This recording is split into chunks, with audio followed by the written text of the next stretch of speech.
The Galactic Council chamber buzzed with the familiar symphony of 1,000 different species communicating simultaneously. Chittering, warbling, and harmonic frequencies filled the crystalline dome as representatives from across the spiral arm gathered for what many considered a routine session. Ambassador Zexathara of the Dominion adjusted her translator implant and cast a dismissive glance toward the small, unremarkable delegation seated in the furthest corner. The humans sat quietly, their pale leader taking notes on a primitive tablet, while the galaxy's powers debated their fate. "The matter of the Sol system remains unresolved," announced the Council's prime arbitrator, his voice resonating through bioacoustic amplifiers. "The inhabitants have failed to demonstrate sufficient technological prowess or cultural sophistication to warrant full membership." A ripple of agreement passed through the chamber. The Kethamori delegation released pheromones of amusement, while the crystalline beings from Arcturus Prime chimed their approval in perfect harmony. "Perhaps," suggested High Counselor Vorth of the Hegemony, his 4 eyes gleaming with condescension, "we should consider the human petition for what it truly is, the desperate plea of a backward species clinging to relevance in an age that has passed them by." Laughter echoed through the chamber in a dozen different forms. The humans remained silent. Commander Sarah Chen, Earth's lead representative, continued writing. Her colleagues, General Morrison, Dr. Yuki Tanaka, and Captain Okafor, sat with the patience that had become humanity's signature trait in these proceedings. For 3 standard years they had endured the mockery, the dismissals, the casual cruelty of species that viewed them as little more than clever animals. "Their military technology is centuries behind our simplest constructs," continued Vorth, warming to his theme. "Their ships move at laughable speeds. Their weapons are crude projectiles and chemical explosives. They have no psychic abilities, no quantum consciousness, no harmonic manipulation of space-time itself." The chamber erupted in renewed mocking. Even the usually diplomatic ethereals of Vega allowed themselves a moment of superiority, their translucent forms shimmering with what could only be described as cosmic smugness. "Furthermore," Zexathara added, rising from her seat, "they have contributed nothing to galactic civilization. No art that transcends dimensional boundaries, no philosophy that expands consciousness beyond the 3rd density, no music that resonates with the fundamental frequencies of creation itself. More laughter, more derision." Commander Chen finally looked up from her tablet. She caught General Morrison's eye and nodded almost imperceptibly. The general's weathered face remained expressionless, but those who knew him well might have noticed the slight tightening around his eyes, the look of a soldier who had just received confirmation of long-anticipated orders. "The Council recognizes the human delegation," the prime arbitrator announced with barely concealed boredom. "You may present your final appeal before we render judgment on your species' petition for membership." Chen stood slowly, her movements deliberate and measured. The chamber gradually quieted, though scattered chuckles continued to emanate from various sections. "Honored representatives," she began, her voice carrying clearly through the vast space without need for amplification. "You speak of our silence as weakness.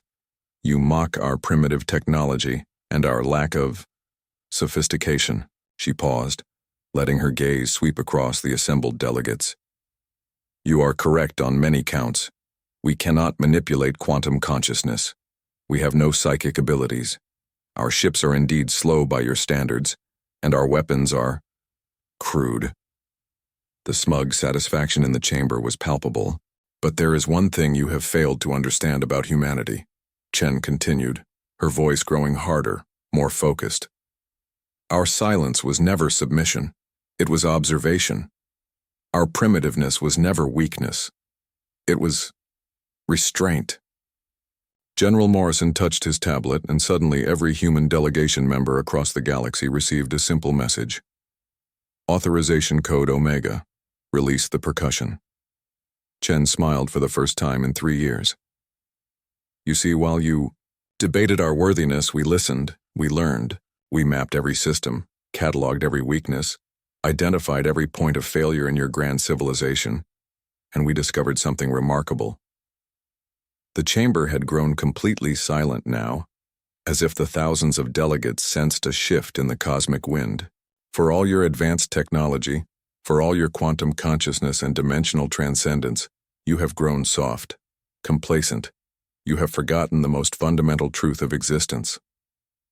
Chen's tablet chimed softly. Confirmation signals.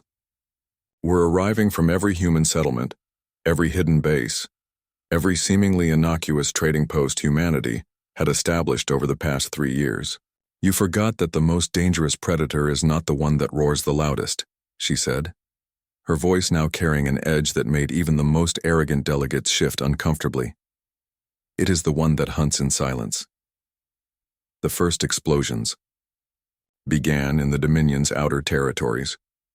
Not the crude chemical explosives the Council expected, but something far more sophisticated, bombs that had been disguised as trade goods, mining equipment, even art installations, had simultaneously activated across 17 systems.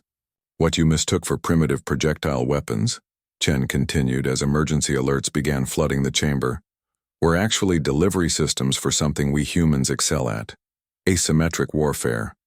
The quantum communication networks that connected the galaxy's core worlds went dark one by one. The crystalline beings from Arcturus Prime watched in horror as their harmonic frequencies were disrupted by precisely tuned interference patterns that had been broadcasting from entertainment venues on their homeworld for months. You mocked our lack of psychic abilities, Chen said, her voice now the only sound in the chaos-filled chamber. But you failed to appreciate the advantages of a species that cannot be detected by telepathic scanning, cannot be influenced by mental manipulation, and cannot be predicted by precognitive analysis.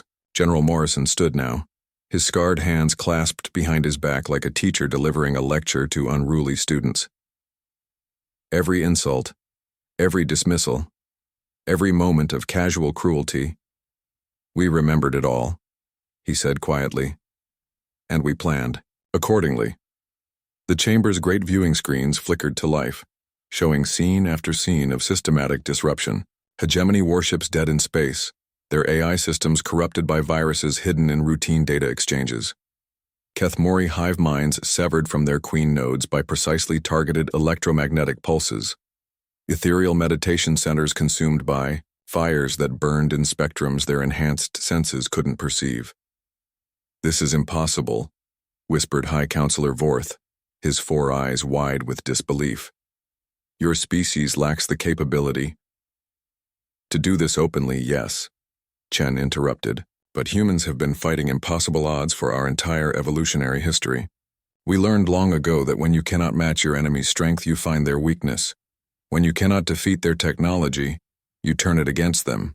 When you cannot win through force, she gestured to the screen showing the galaxies, great civilization tearing itself apart as carefully planted sabotage operations activated in perfect synchronization. You win through patience. The Prime Arbitrator's bioacoustic amplifiers crackled as he struggled to process what was happening. You cannot expect to rule the galaxy through terrorism and sabotage. The very idea is rule? Chen laughed, and the sound was more terrifying than any roar of rage could have been. We don't want to rule your galaxy. We want you to understand a simple truth that you've forgotten in your comfort and superiority. She stepped forward, and every delegate in the chamber instinctively moved back. Humanity doesn't knock on doors and ask for permission. We don't beg for acceptance or plead for recognition. We simply take our place, and the universe adapts around us. The screens now showed human fleets emerging from the shadows, not the crude, slow vessels the Council had dismissed, but sleek predators that had been hiding in asteroid fields, nebulae, and the spaces between stars. Ships that had been built in secret, powered by technologies reverse-engineered from 3 years of careful observation and espionage. You wanted to see our music? Chen asked as the sound of human war drums began to broadcast across every communication channel in the galaxy. You wanted to hear our voice? The drums grew louder, joined by instruments the galaxy had never heard, electric guitars that screamed defiance, brass sections that announced humanity's arrival like the trumpets of conquering angels, And underneath it all, the steady, relentless rhythm that had driven human warriors into battle for millennia. "This is our song," Chen declared, her words carrying over the chaos. "This is the music of a species that has never accepted defeat, never bowed to superior force, never learned the meaning of surrender." As the war drums shook the very foundations of galactic civilization, the assembled delegates finally understood what they had awakened.